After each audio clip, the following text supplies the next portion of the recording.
Innal hamdalillah nahmaduhu wa nasta'inuhu wa nastaghfiruh wa na'udzu billahi min sururi anfusina wa sayyiati a'malina may yahdihillahu fala mudhillalah wa may yudlil fala hadiyalah. Asyhadu an la ilaha illallah wahdahu la syarikalah wa asyhadu anna Muhammadan abduhu wa rasuluh amma ba'du. Wa qala Allah ta'ala fil Qur'anil Karim, a'udzu billahi minasyaitonir rajim, qad aflaha man tazakka wa dzakara asma rabbih fasalla al-ayah. Para ikhwatul iman yang dimuliakan Allah Subhanahu wa taala, alhamdulillah kita berjumpa kembali dalam kegiatan karomah yang diadakan oleh pimpinan cabang Persis Astana Anyar. Alhamdulillah pada kesempatan yang berbahagia ini saya ingin menyampaikan sebuah ayat Al-Quran yang singkat tapi isinya sangat luar biasa.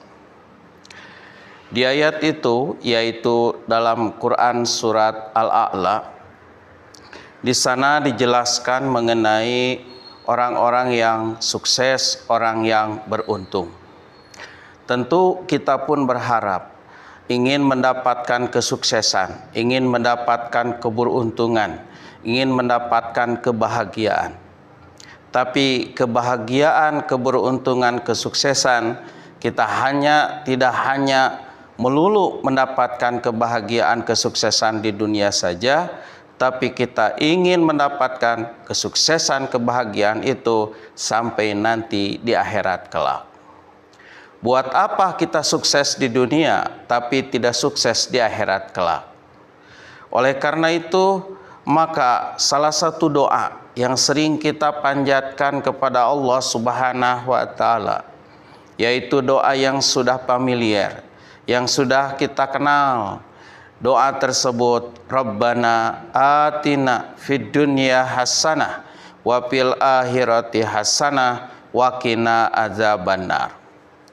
Rabbana, ya Allah, atina, berilah kepada kami, fid dunya hasanah, di dunia kebaikan, wa fil akhirati hasanah, begitu juga di akhirat hasanah, kebaikan, wa qina adzabannar, dan jauhkanlah kami dari azab neraka.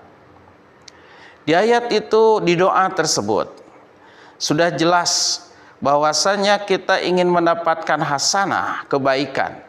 Yang kebaikan itu bukan hanya di dunia saja, tapi juga ingin kita berharap mendapatkan kebaikan itu sampai di akhirat kelak. Nah, begitu juga dengan kita ingin mendapatkan kesuksesan, kebahagiaan, keunggulan. Maka kita ingin mendapatkan kesuksesan, keunggulan, kebahagiaan itu bukan hanya kita sukses di dunia, unggul di dunia, bahagia di dunia, tapi juga kita berharap dan ingin kita memperoleh kebahagiaan yang hakiki, yaitu di akhirat kelak.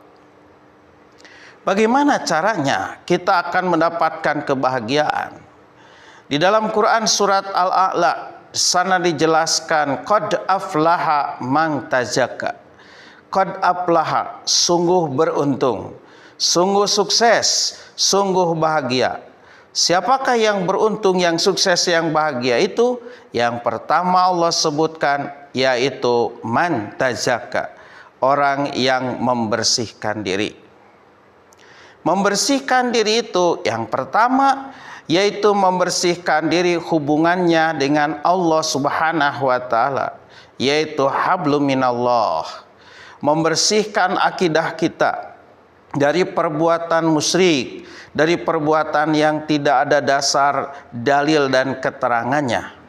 Sebab kalau kita berbuat musyrik, maka di akhirat kelaknya kita tidak akan termasuk kelompok orang yang beruntung.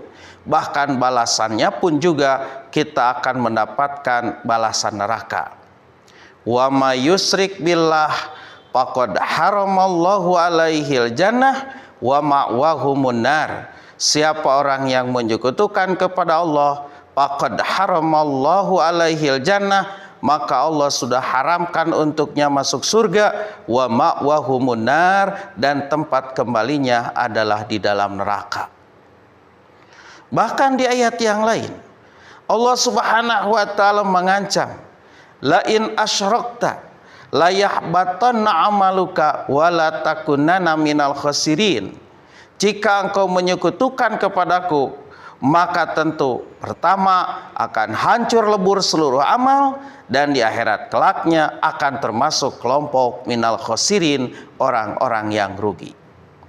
Jadi kalau kita termasuk kelompok orang yang rugi, orang yang musyrik, mungkin saja kita termasuk orang yang bahagia di dunia, sukses di dunia, tapi di akhiratnya mendapatkan adab yang sangat pedih.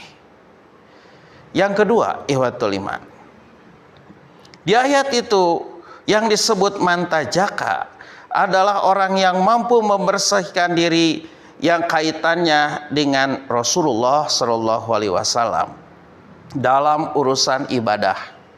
Maka dalam urusan ibadah kita harus meniru, mencontoh bagaimana Rasulullah Shallallahu Alaihi Wasallam melaksanakan ibadah tersebut.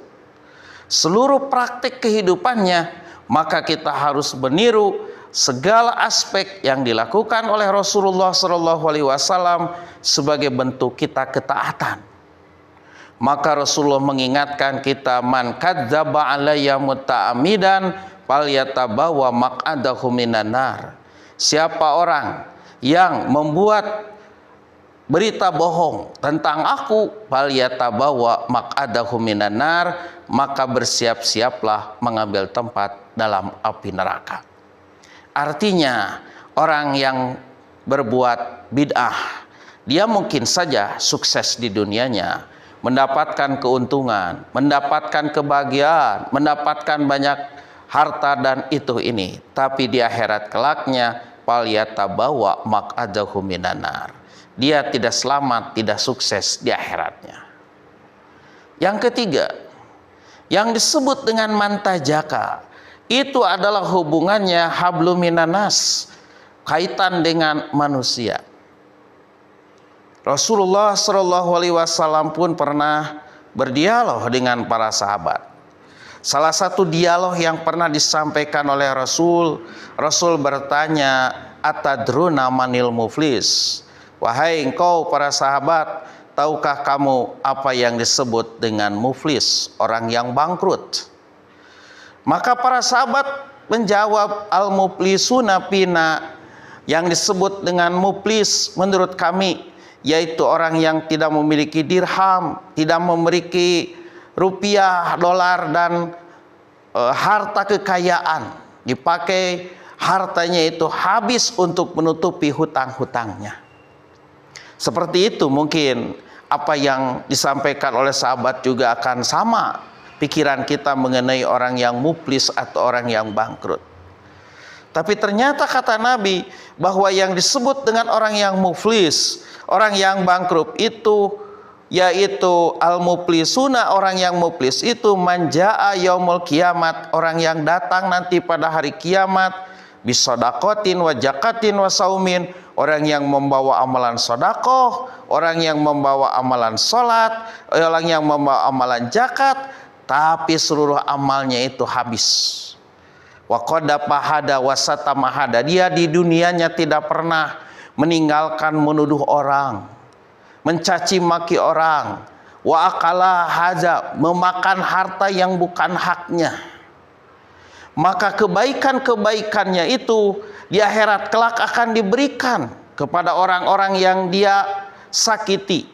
Amalan saum diberikan kepada orang yang disakiti, amalan zakat diberikan, amalan haji diberikan, sehingga akhirnya dia habislah kebaikan-kebaikannya. Sehingga kalau kemudian kebaikannya habis, sementara masih banyak orang yang kemudian disakiti olehnya, maka kejelekan itu akan ditimpakan kepadanya, sumaturiha pinar, akhirnya dia akan dilemparkan ke dalam neraka. Habis seluruh amalnya dan akhirnya dia akan masuk ke dalam neraka. Itulah orang yang disebut muflis, orang yang tidak disebut sebagai orang yang tidak mampu mantajaka, membersihkan diri dari hablum minan nas. Jadi mungkin saja di dunianya sukses, tapi di akhirat kelaknya dia tidak termasuk orang yang sukses. Jadi kalau kita ingin menjadi orang yang sukses, yang pertama hendaklah kita membersihkan diri dari berbagai macam kemusyrikan yang tidak ada dasar dalil keterangan dari Allah. Yang kedua, hendaklah ibadah kita mencontoh bagaimana Nabi melaksanakan ibadah.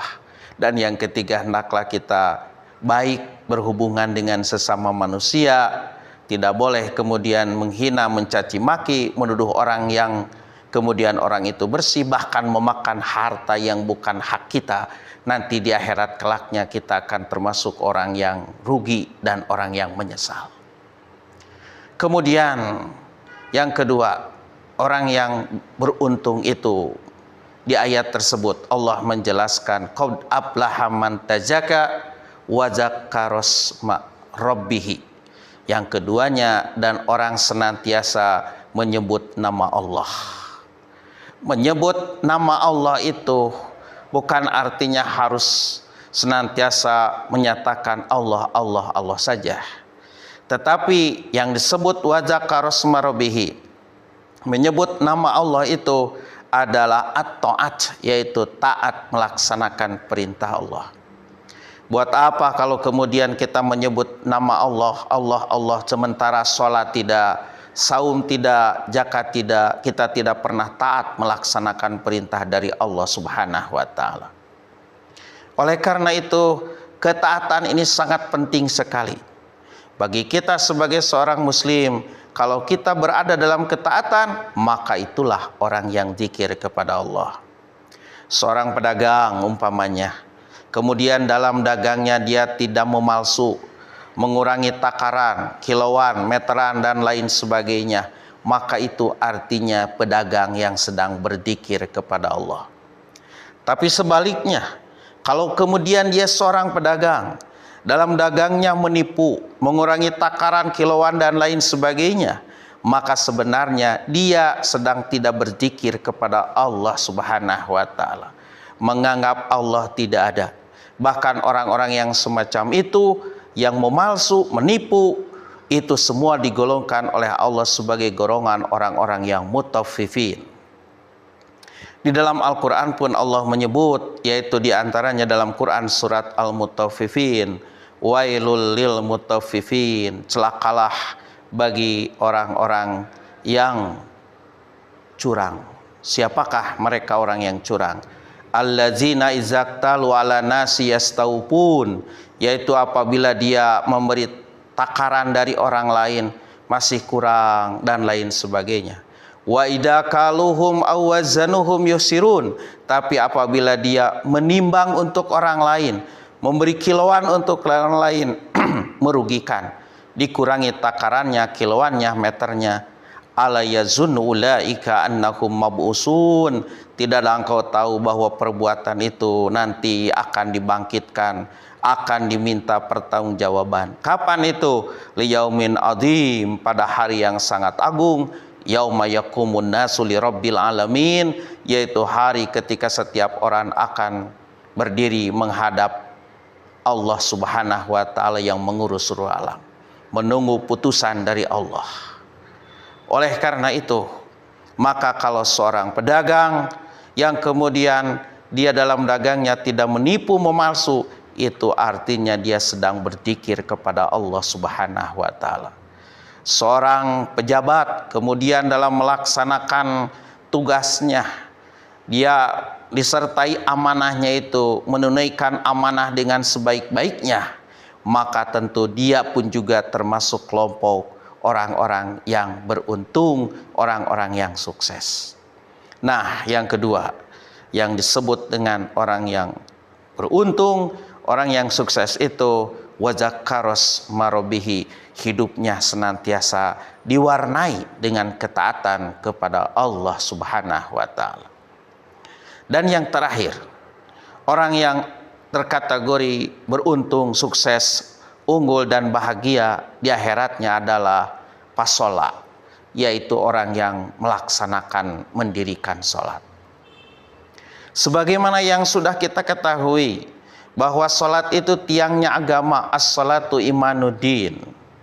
Bahkan ihwatul iman, Rasulullah mengingatkan kita sekalian, awwalu ma yuhasibu abdu yaumal kiamat as-sholat. Yang pertama kali nanti akan dihisab pada hari kiamat itu adalah masalah sholat. Bahkan di dalam Al-Quran Allah Subhanahu wa ta'ala mengancam kepada setiap orang yang kemudian tidak melaksanakan sholat, maka ancamannya itu adalah neraka sakor. Jadi bagi orang yang masuk ke dalam neraka sakor, salah satu penyebabnya adalah mereka tidak pernah melaksanakan sholat. Ketika orang-orang masuk ke dalam neraka sakor, maka malaikat pun bertanya, yaitu malaikat penjaga neraka, ma salakakum fis sakor, apa yang menyebabkan kamu masuk ke dalam neraka sakor? Qalu, mereka menjawab, lam naku minal musallin, kami dulu ketika di dunia tidak pernah melaksanakan sholat. Artinya bagi orang-orang yang tidak melaksanakan sholat di dunianya, dia mungkin sukses, dia mungkin bahagia, dia mungkin beruntung. Dilihat dari segi kehidupan keduniawihannya, sukses, punya harta banyak, jabatan tinggi, kesehatan dan lain sebagainya. Tapi di akhirat kelaknya Allah mengancam dengan neraka sakor.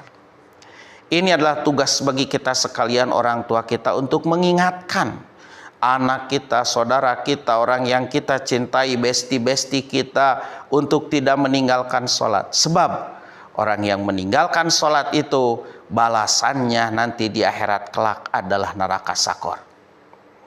Bagaimana dahsyatnya neraka sakor? Masih di dalam Al-Quran dijelaskan bahwa ancaman dari Allah neraka sakor itu la tubqi wa la tazar.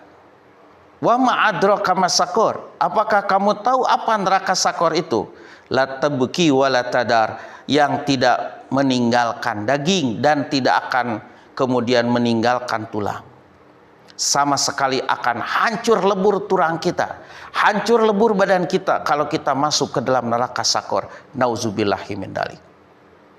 Oleh karena itu, ihwatul iman, tugas kita sekalian untuk mengingatkan anak-anak kita, saudara-saudara kita, untuk tidak meninggalkan sholat. Sebab kalau meninggalkan sholat, maka ancamannya sangat berat, dahsyat Allah menyediakan, yaitu neraka sakor. Orang yang meninggalkan sakor, meninggalkan sholat, mungkin dia sukses di dunianya, sukses mendapatkan apa yang diperolehkannya, sukses dalam kehidupan keduniawihannya, tapi di akhirat kelaknya dia tidak sukses. Kenapa? Karena tergolong orang yang tidak melaksanakan sholat. Oleh karena itu, dalam Quran surat Al-A'la ini, singkat ayat Qurannya, padat tapi berisi, Allah menjelaskan, qad aflaha man tazakka, sungguh bahagia, untung, sukses bagi orang yang membersihkan diri. Yang kedua, wa dzakaras marobihi, senantiasa hidupnya diwarnai ketaatan kepada Allah. Dan yang ketiga, pasola, senantiasa melaksanakan sholat, menjaga sholat, sehingga dia tidak pernah meninggalkan sholat sedikit pun. Oleh karena itu, mudah-mudahan kita semua digolongkan Allah Subhanahu wa ta'ala kepada kelompok orang-orang yang beruntung, orang-orang yang sukses, bukan hanya sukses di dunia, tapi juga kita sukses di akhirat kelak.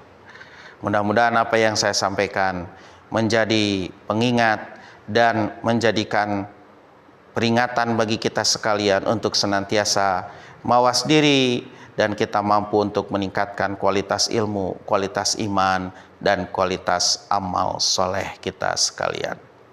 Rabbana la tuzigh qulubana ba'da idh hadaitana wa hab lana min ladunka rahmah innaka antal wahhab. Rabbana atina fid dunya hasanah wa fil akhirati hasanah wa qina adzabannar. Aqulu qouli hadza wa astaghfirullah li wa lakum. Assalamualaikum warahmatullahi wabarakatuh.